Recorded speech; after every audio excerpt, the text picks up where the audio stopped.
और कृपा करते करते मेरा काल अधिपति महाकाल नहीं थकता। कितना पाप कर रहे हैं।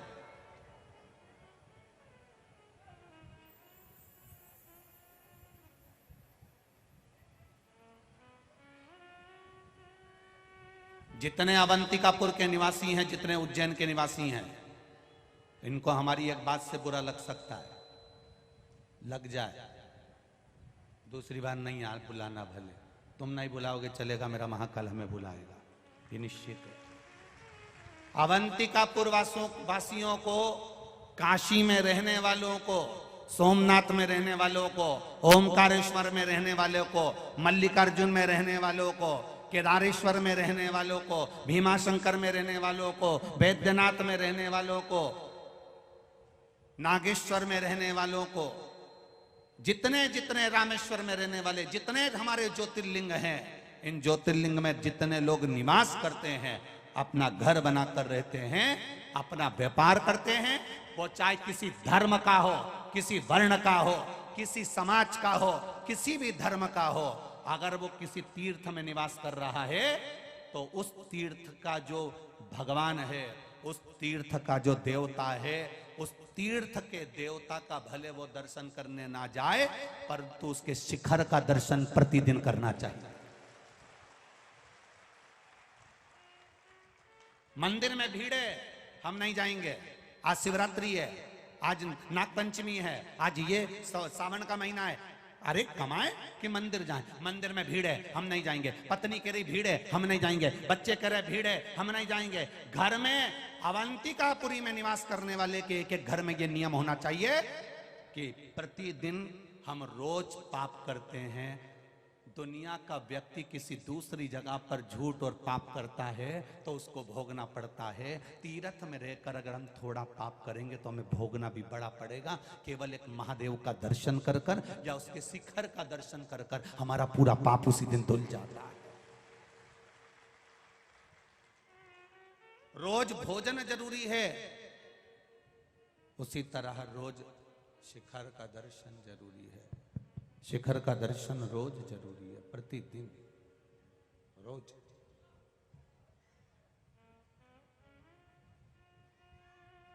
दुकान, घर का यदि एक व्यक्ति भी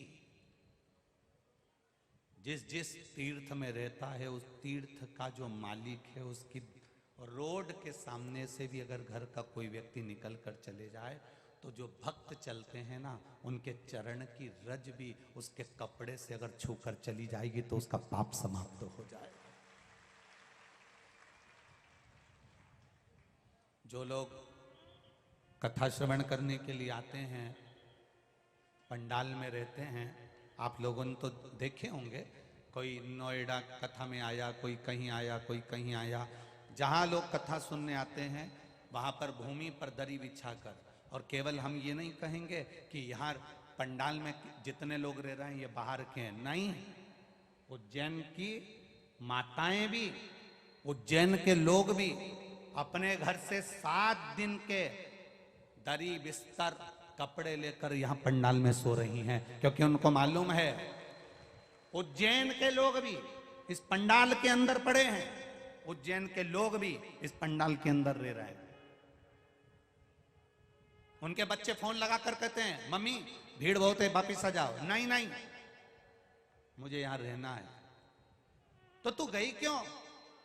मम्मी ने फोन लगा कर कह दिया मुझे मालूम था सब दूर से रोड बंद हो जाएगा, बार बार इतनी दूर तो छोड़ने भी नहीं आएगा, इसलिए मैंने दरी कम्बल सब लेके आ गई। 7 दिन पड़ी ने कथा सुनी, बस यही आनंद है। और जो मैडम होन थी वो बाद में आती हैं और पीछे झगड़ा करती हैं। जितनी मैडम है बाद में आती हैं लिपे पर टिपकी लगाने के लिए और पीछे आके झगड़ा करती हैं। हमें जाने दो, तुम हमें पहचानते नहीं हो, हमें नहीं जानते। उनको ये अंदाजा नहीं है कि यहाँ के लोग आपको जाने ना जाने, पर वो आपको देख रहा है और वो जानता है अच्छे से, उसको मालूम। थोड़ा सीहोर वाला महाराज बुरा जरूर है, बोलने में थोड़ा सा कमी नहीं रखते। हमारी माँ भी हमसे कहती है थोड़ा सा कंट्रोल में बोला करो, पर हम हमारी माता जी से कहते हैं जन्म उसने दिया है, उसका दिया खा रहा हूं, इनका दिया नहीं खा रहा हूं, इसलिए बोलने में पीछे नहीं हटना चाहिए।